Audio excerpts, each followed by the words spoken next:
Assalamualaikum warahmatullahi wabarakatuh. Halo semuanya, kali ini saya akan menjelaskan langkah-langkah membuat database berdasarkan IRD.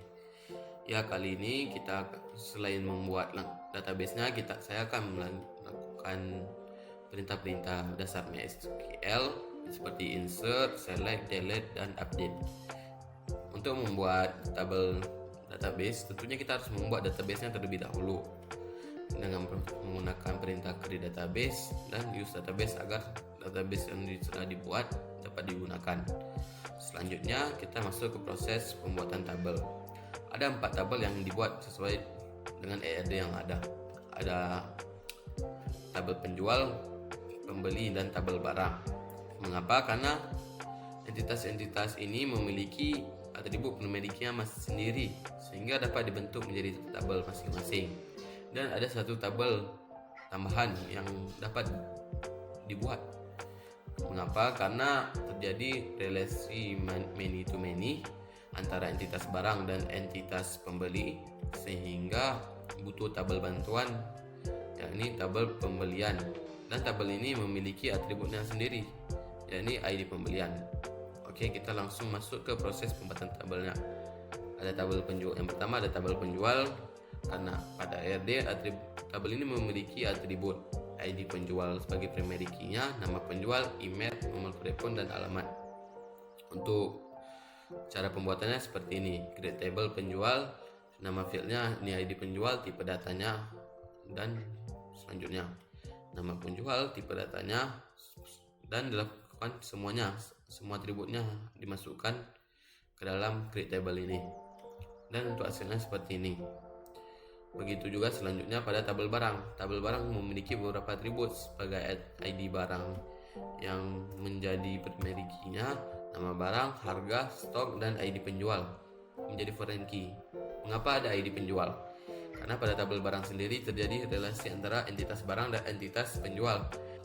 Setiap barang dapat dijual oleh satu penjual, sehingga pada tabel barang diperlukan penambahan ID penjual sebagai foreign key. Yang ketiga ada tabel pembeli. Tabel pembeli memiliki atribut ID pembeli yang menjadi primary key-nya, kemudian ada nama pembeli, email, dan alamat. Dan yang terakhir ada tabel bantuan, tabel pembelian. Pada ERD kita dapat melihat atribut ID pembelian yang menjadi primary key dan tanggal. Dan ada 2 atribut foreign key tambahan.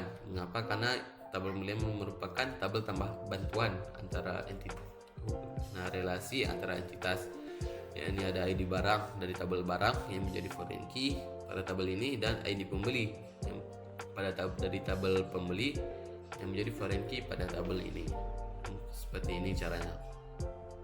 Selanjutnya kita masuk ke perintah-perintah dasar SQL seperti insert, select, update, dan delete. Pada kali ini saya akan masukkan semua insert pada semua tabel. Yang pertama kita pada tabel penjual. Proses insert sendiri caranya seperti ini. Insert pada into nama tabelnya yakni penjual, kemudian ada tipe fieldnya dan nilainya yang harus diisi berdasarkan tipe field, dan juga ada tipe datanya, yakni seperti ada Andi sebagai nama penjual, ada andy@gmail.com sebagai dari email, ada nomor teleponnya, dan ada alamatnya yakni Jakarta. Begitu juga untuk data yang lainnya. Begitu juga pada tabel lainnya. Tabel barang ada nama barang, harga, stok, dan ID penjual. Ada laptop namanya, harganya 7.500, stoknya 10, dan ini 1. Untuk melihat data yang sudah diinsertkan, kita dapat menggunakan perintah select dari tabel barang seperti ini. Kemudian ada begitu juga dengan tabel pembeli, kita melakukan insert sesuai dengan nama field dan tipe fieldnya.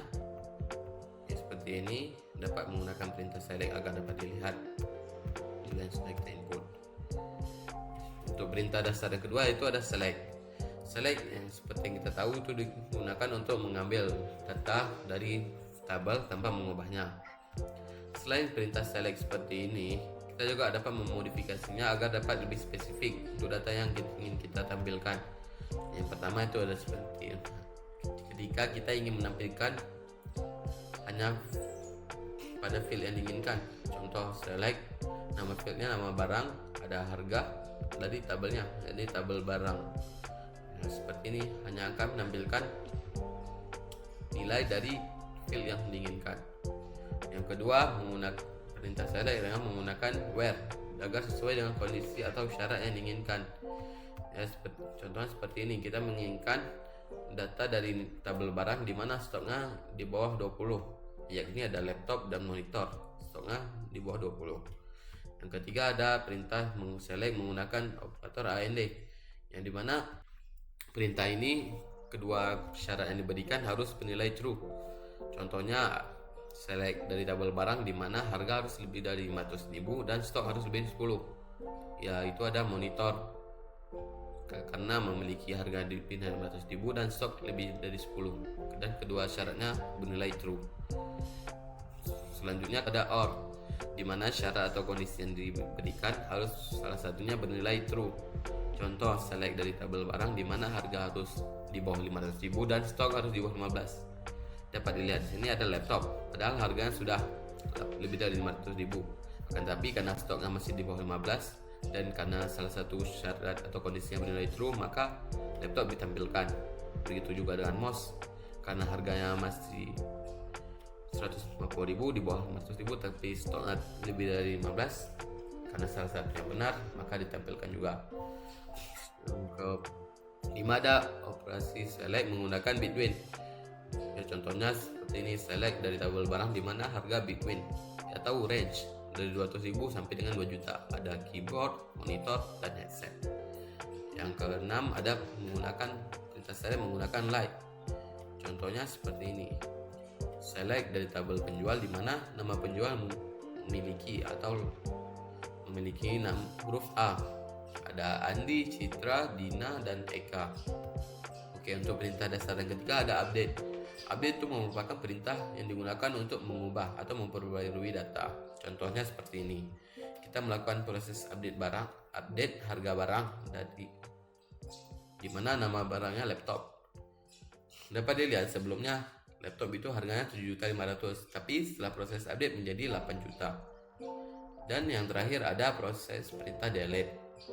Delete merupakan perintah untuk menghapus data. Contohnya di sini kita ingin menghapus ID pembeli yang sama dengan 5. Delete from pembelian where ID underscore pembeli sama dengan 5. Dapat lihat di sini bahwa ID yang sama dengan 5 sudah terhapus. Baik, mungkin itu saja dari saya. Semoga bermanfaat. Terima kasih. Sampai jumpa di video selanjutnya.